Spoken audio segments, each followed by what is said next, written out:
Prop A is a city ballot measure that would end project labor agreements, or PLAs. PLAs are used in large construction projects to dictate the terms of work, including budgets and employee pay. Most of these agreements require workers to receive union-level wages, even if the contractor doesn't use union labor. State Controller John Chung says passing Prop A would make San Diego ineligible to receive state funds for construction. Last year, the city got $158 million in those funds. Joining me are Christen, Executive Director for the Coalition for Fair Employment in Construction, and Donna Frye, former San Diego City Council member. Thank you both for being here. Thank you, Joanne. Eric, I want to toss it over to you first. Where do you stand on this proposition and why? Well, we brought this to the voters, similar to other initiatives that we brought in the region over the last couple of years. And actually, the citizens of San Diego have already voted. In 2010, November, they passed an initiative then that banned project labor agreements at the county level. Every precinct within the county voted in favor of banning project labor agreements. So this is actually the second go-around for city voters. And we believe it's important to not only have greater transparency in government. One thing that we'll do with this initiative is that we will mandate and codify into our Constitution, because we are a charter city, the fact that all contracts, construction-related contracts, have to be posted online, that the number of bidders has to be posted and what their bids were, and that if a sole source, if a project is sole source, the mayor has to explain exactly why only one person was given that project. Secondly, what it does is it protects workers' rights. Project labor agreements, like they have at San Diego Unified School District, discriminate against workers by forcing them to pay into union health, welfare, and pension plans, and forces them to be hired through a union hiring hall despite the fact that they're not in a union. We think that that's wrong and discriminatory, so we are strongly in favor of Prop A. I'm going to follow up on that point later on, but first, Donna, why don't you like this proposition? Well, first of all, it's neither fair, it's not open, and it's not honest. They're just not being honest with you on what the effect will be on the taxpayers, and I think that's really important. First of all, just to begin, if Prop A passes, the upfront costs are going to be over $500,000.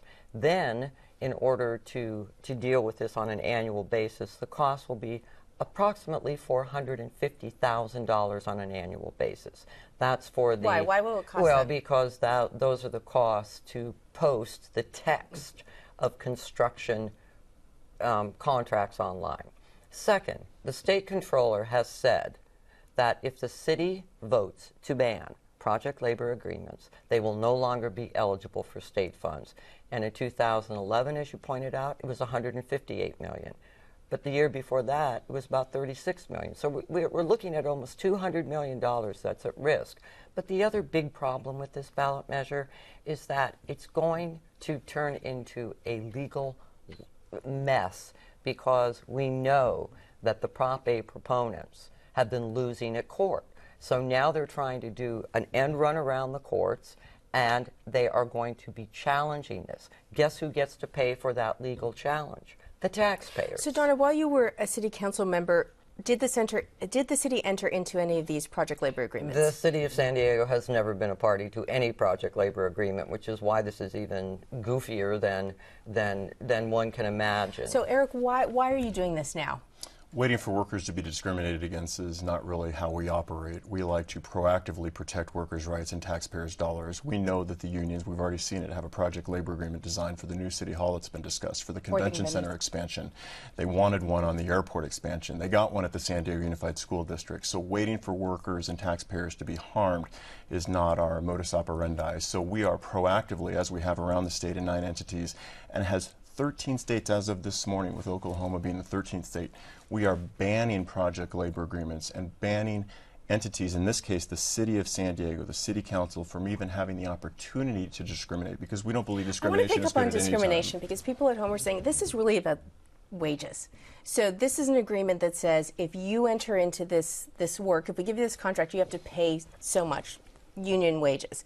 I think people at home would argue that that's not discrimination, that they likely will get paid more than if there isn't a PLA. So yeah, I'm not sure. Unfortunately, it's not actually about wages at all. Wages on public projects are actually mandated by the state and federal government. So workers are paid the same regardless of a project labor agreement. Where it is a factor about wages is how non-union workers have money stolen from them under a project labor agreement by being forced to pay into a union health, welfare, and pension plan, by being forced under a project labor agreement to pay union dues like they have to do under the San Diego Unified School District PLA.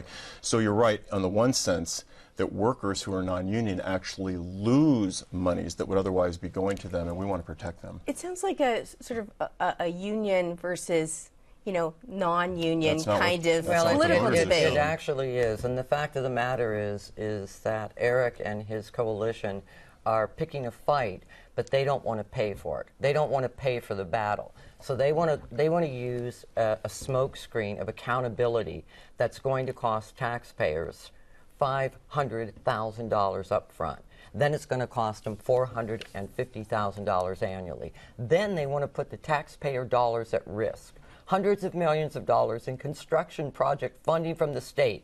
They're willing to gamble with the taxpayers' money. And then if that's not enough of heaving the public under the bus, they want to go and have this battle and continue these court battles again on taxpayer funds and let the taxpayers have to pay for their fights. If they want to have the fight, because we're out of time, and I want people at home to know where they can get more information. So first of all, if you both give me websites of where they can go home and do some of their own research. Eric, to get more info on this. Vote yes on Prop A.